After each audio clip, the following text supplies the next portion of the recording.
Rapaziada, vamos para a coletiva de Renato Portaluppi. Não se esqueçam, estamos agora com a Betano, a patrocinadora oficial do Brasileirão e da Copa do Brasil. Vai lá, te cadastra. Link está aqui no comentário fixado. Faz o teu depósito e tu vai colocar o cupom NOTEG e tu vai ganhar um bônus de 100% e 20 free bets aí no seu primeiro depósito. Fechou? Betano, a nossa nova casa e o patrocinador também do Brasileirão, beleza? Vai lá então, link no comentário fixado e tem o QR Code também aqui na tela, rapaziada.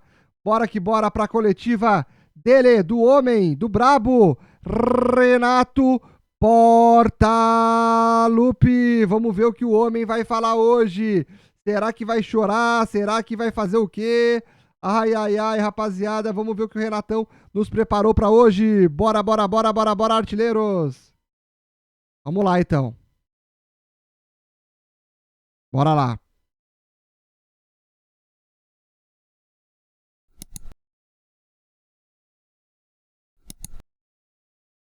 Aí. Sobre essa derrota de 2-0 para o Bahia, mas projetar também. Queria que você fizesse aí uma avaliação sobre essa derrota. Você acabou optando até em função do jogo da Libertadores na terça-feira diante do Fluminense em preservar muitos titulares. E diante disso, além da avaliação do jogo, a partir de agora no Campeonato Brasileiro, até porque o Grêmio ainda não se afastou tanto da zona de baixo da tabela, é time titular em todos os jogos, incluindo o Campeonato Brasileiro, enquanto tem a Libertadores ainda? Quanto ao jogo, a nossa equipe não teve bem no primeiro tempo. Lembrei aquele primeiro tempo diante do São Paulo. Fiz algumas modificações. No intervalo do jogo, a nossa equipe voltou melhor. Criamos algumas situações. Infelizmente, não fizemos o gol.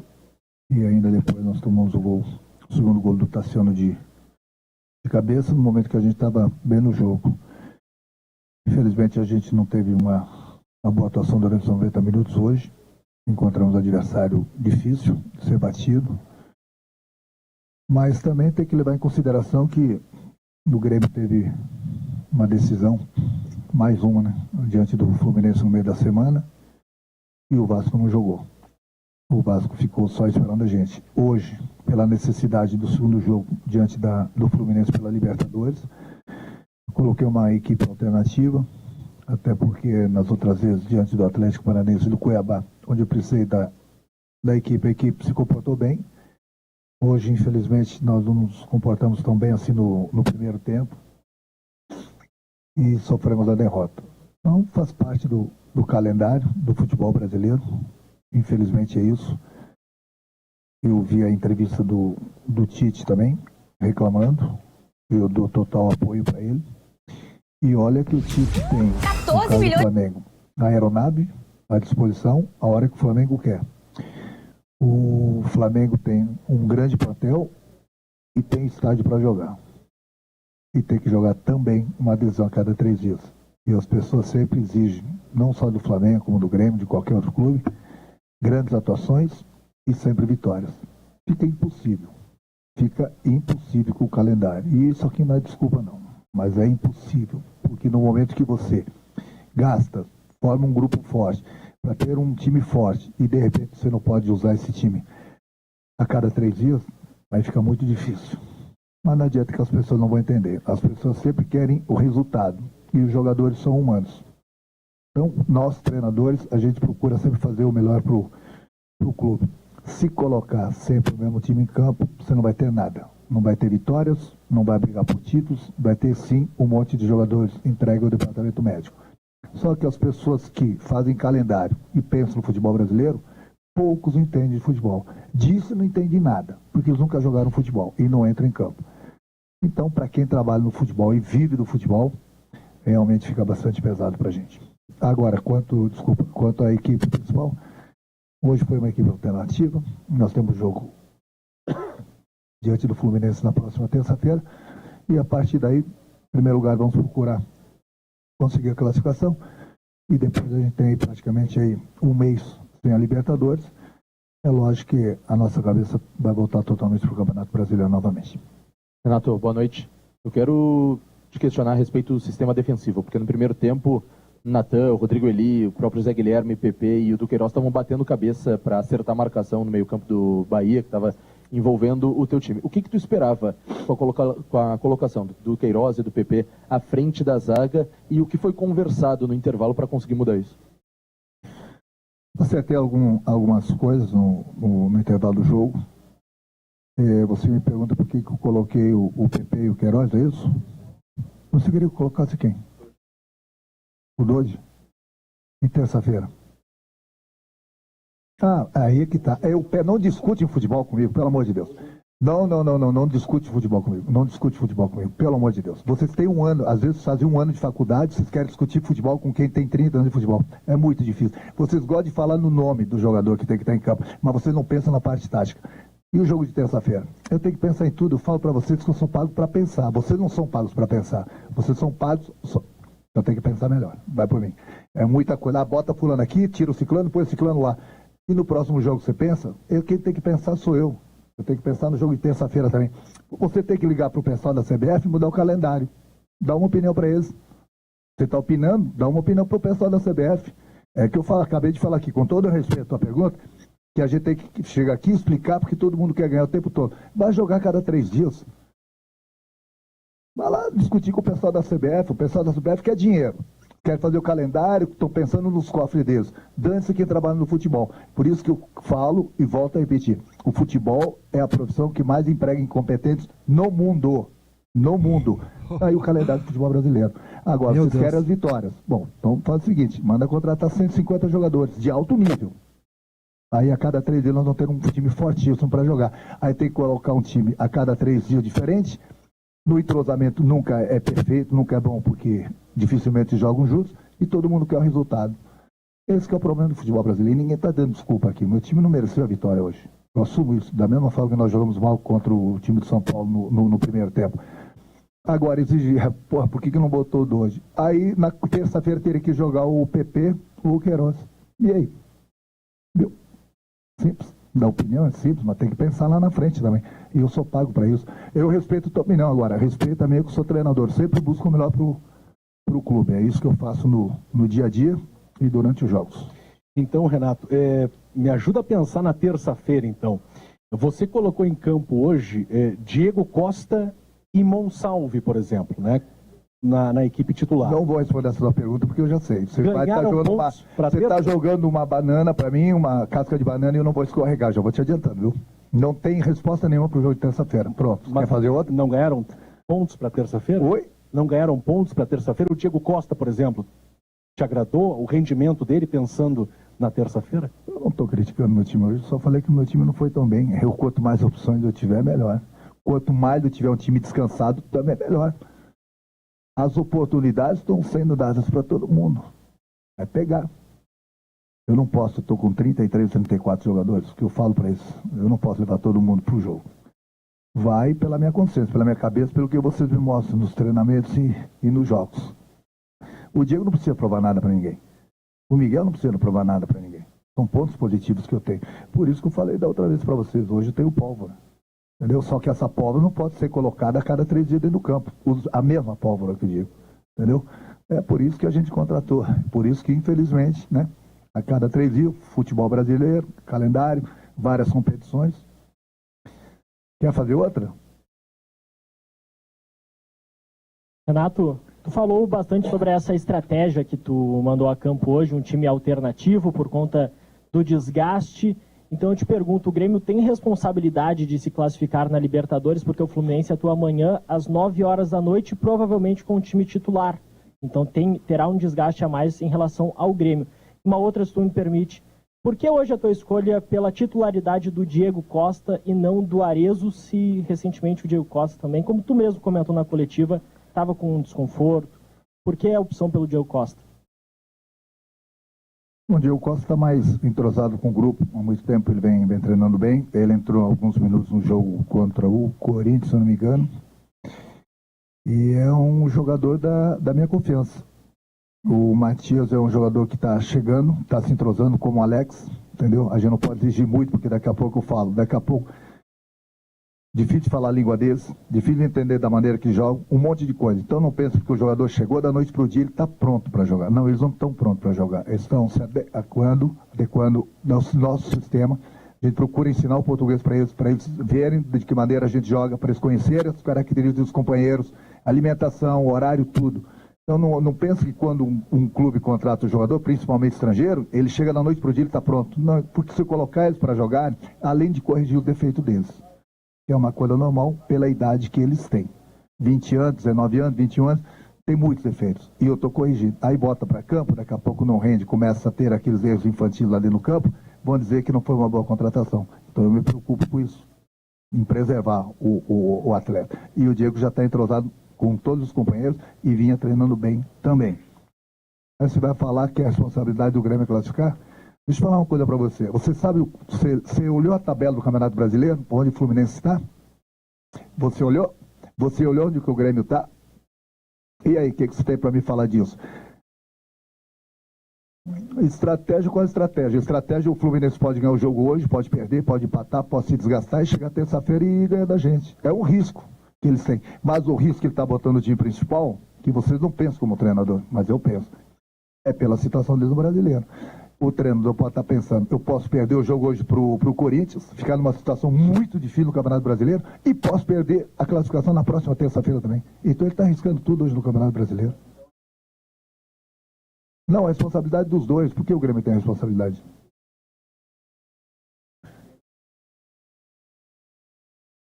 Cara, olha, eu gostaria de ir na faculdade que vocês tiveram aula.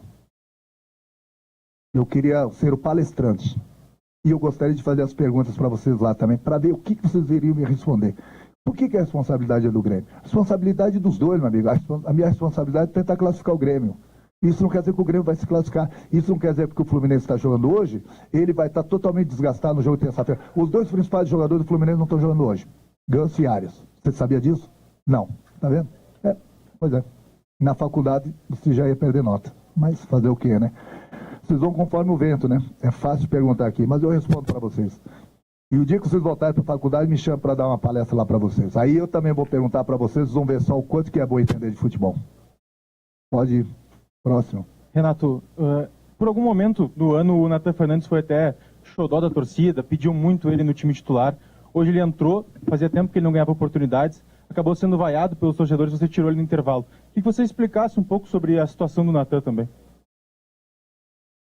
Vou explicar o quê? Não tem que explicar.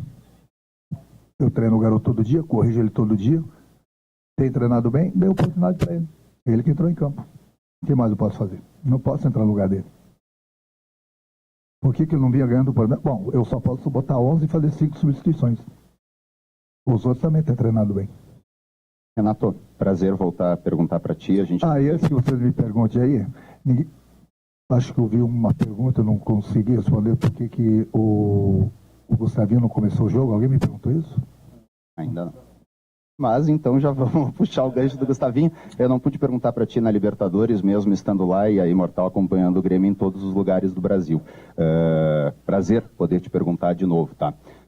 Eu quero te perguntar sobre o Miguel e o Gustavinho, que foram as tuas duas alterações na Libertadores e que deram um resultado impressionante. O Grêmio começou a pressionar o Fluminense e foi muito melhor. Hoje, de novo, quando o Gustavinho entrou, o time melhorou. O que tu espera desses dois jogadores? O que tu pode passar para o torcedor em relação à maturação deles e à utilização deles no time titular? O Miguel vem ganhando as oportunidades, vem se comportando muito bem. Eu mesmo havia falado para vocês que ele é acima da média. Antes mesmo de colocá-lo para jogar, ele já vinha se destacando nos treinamentos pelo futebol dele. É um jogador inteligente e tem demonstrado isso dentro do campo. É um jogador que mais ou menos tem as características do Franco. Era uma posição que a gente precisava, mais um meio. Ele chegou, é um jogador de total confiança e o grupo gosta muito dele, do futebol dele, e ele vem se apresentando bem, vem jogando bem em todas as oportunidades que ele vem recebendo. O Gustavinho estava escalado para o jogo. O Gustavinho ia começar a partida.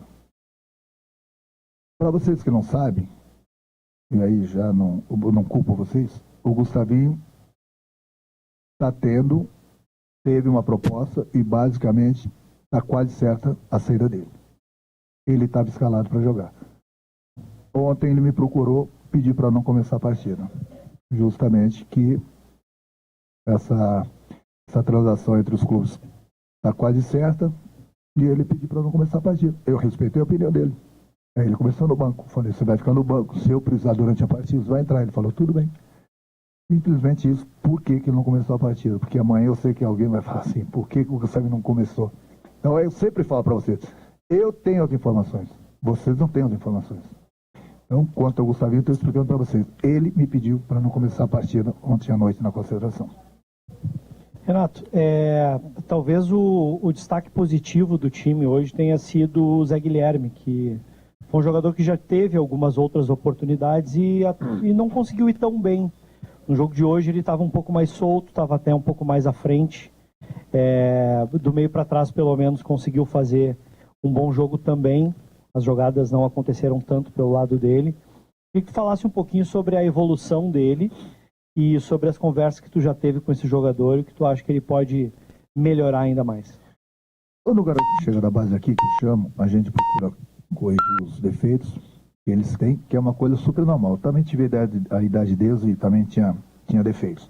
Então a gente procura sempre corrigir, só que quando a gente não usa o jogador da base aqui, ele volta para a base para poder jogar, para manter o ritmo. Então, por isso que quando o jogador vem, ele fica pronto, porque ele fica com ritmo de jogo. E a gente sempre procura corrigir no dia a dia, não é só ele não. Todos os jogadores que vêm da base. E a gente procura sempre dar oportunidade. O Wes também, o outro lateral devia estar aqui hoje, mas infelizmente ele machucou. São jogadores que eu sempre procuro observar, corrigir. Quando eles não são usados no profissional, eles jogam na base. Quando eles chegam aqui no profissional para jogar, eles já chegam com o ritmo de jogo para não sofrerem nos jogos, porque eu sei o quanto é importante o ritmo de jogo para o jogador. Hoje ele teve a oportunidade, foi bem. Só que infelizmente a gente não venceu a partida, não tivemos bem no primeiro tempo e aí sofremos com a derrota. Aqui, Renato, boa tarde. Renato, eu creio que seja uma unanimidade mesmo que o Grêmio realmente precise poupar, né, atletas, visto que o calendário é muito ruim e o Grêmio está ainda em 2 competições. A pergunta que eu faço é a seguinte, será que mesmo poupando não dá para que o time não seja tão descaracterizado assim, ao ponto de que na teoria só o Rodrigo Eli hoje de titular jogou, visto que o Grêmio também ainda está numa situação meio perigosa no campeonato, se tu não acha que é um grande risco, apesar de entender, obviamente, todos entendemos a situação no calendário e que o Grêmio realmente melhorou nesses últimos jogos. Obrigado. Cara, deixa eu falar uma coisa pra você. Eu entendo o teu discurso. Aí eu volto a tocar na mesma tecla. O Grêmio tem uma decisão de Libertadores na próxima terça-feira. Você falar, não poderia colocar mais algum jogador, levei para o banco, coloquei para jogar. Era um risco. Eu poderia hoje perder um Franco, perder um Soteldo, perder qualquer jogador que vem jogando por uma lesão hoje. Acontece. Procurei dar chance para os jogadores que não vinham jogando tanto. Dei chance contra o Atlético Paranaense, a equipe foi bastante elogiada, por vocês e por mim. Coloquei a mesma equipe praticamente alternativa do jogo que vinha jogando, o mesmo time praticamente que jogou contra o Atlético Paranaense, contra o Cuiabá. Conseguimos 2 vitórias importantes fora de casa. Conseguimos 6 pontos. Com esses mesmos jogadores que jogaram hoje. 90% deles. Então, aí se eu mudo, aí eu coloco o time principal hoje para jogar, eu tenho o desgaste do time, posso perder jogador importante e de repente o time não vai correr na terça-feira como deveria correr. Aí eu perco uma classificação assim. Aí eu vou ser criticado porque eu coloquei o time principal para jogar. Aí eu não ponho o time principal. Pô, Renato, mas a situação é perigosa. A situação é perigosa do Campeonato Brasileiro, eu sempre falei para vocês, eu vou repetir. Não estou nem um pouco preocupado com o Campeonato Brasileiro. Eu confio totalmente no meu grupo, falei para vocês que nós iríamos sair tranquilamente daquela situação, e estamos saindo, só não estamos mais acima da tabela, justamente porque a gente estava em 3 competições. E agora a gente tem a Libertadores na próxima terça-feira. Vou fazer um favor para vocês. Faz uma pesquisa na torcida, pergunta se vocês queriam o time principal hoje, e de repente dá uma chance muito grande para o Fluminense eliminar o Grêmio na próxima terça-feira. Então, meu amigo, quem muito quer, nada tem. Nada tem. Não adianta. É o caminho, não sou só eu que penso no clube. Eu troco ideias com pessoas. E a gente sempre chega nessa conclusão. Faria tudo de novo hoje, de novo. Nós temos uma decisão na próxima terça-feira. Isso não credencia o Grêmio como 100% de certeza na outra fase. Mas com uma equipe mais descansada, pode ter certeza que as nossas chances aumentam. Renato, boa noite. Renato, aqui. No segundo tempo, a tua equipe veio um pouco mais agressiva, né? Subiu as linhas, tentando atacar as saídas do Bahia lá em cima. E o Grêmio teve algumas oportunidades, né, Renato? Teve alguns chutes ali do Franco, do Miguel, e outras oportunidades durante o jogo. O Bahia, as oportunidades que teve, aproveitou. O que faltou para o teu time aproveitar essas oportunidades? Um pouquinho de concentração, um pouquinho de calma, talvez por estar afobado, querendo empatar o jogo. O que faltou? E, Renato, o que tu pode falar, que hoje nós tivemos aí o falecimento, né, do Pelé da televisão brasileira, o Silvio Santos? Quanto ao jogo, você falou bem, né? Quanto ao jogo. O Bahia teve poucas oportunidades, conseguiu fazer 2 gols na gente, que eu havia treinado e falado bastante para o meu grupo dessa jogada com o Tassiano, no segundo pau. E no primeiro pau ali, eu já havia alertado eles quanto a esse perigo, que o Tassiano conhece ele muito bem, foi meu jogador, e que ele cabeceia muito bem. Infelizmente, nós tomamos 2 gols do Tassiano. Você vai falar o quê? As oportunidades que nós não tivemos, perdemos. Talvez por um pouquinho de precipitação, deveríamos ter um pouquinho mais de calma, mas todo time que joga fora de casa sempre tem um pouquinho mais de calma, principalmente no momento que ele está em frente, ele tem uma tranquilidade maior. E aí muitas vezes o jogador se precipita na decisão do cruzamento do chute e acaba errando. E até porque o goleiro do Bahia também fez 2, 3 defesas importantes para ele. Meus sentimentos à família do Silvio Santos, um dos maiores comunicadores, se não o maior, que eu vi na televisão. Ficamos muito tristes com isso, porque realmente Silvio Santos, lógico que eu sou bem mais novo do que ele, mas eu gostava de assistir o Silvio Santos na televisão. Que o Deus o tenha e conforte sua família. Obrigado, Renato. Obrigado, pessoal. Boa noite a todos. Saída às 19 horas aqui do estádio.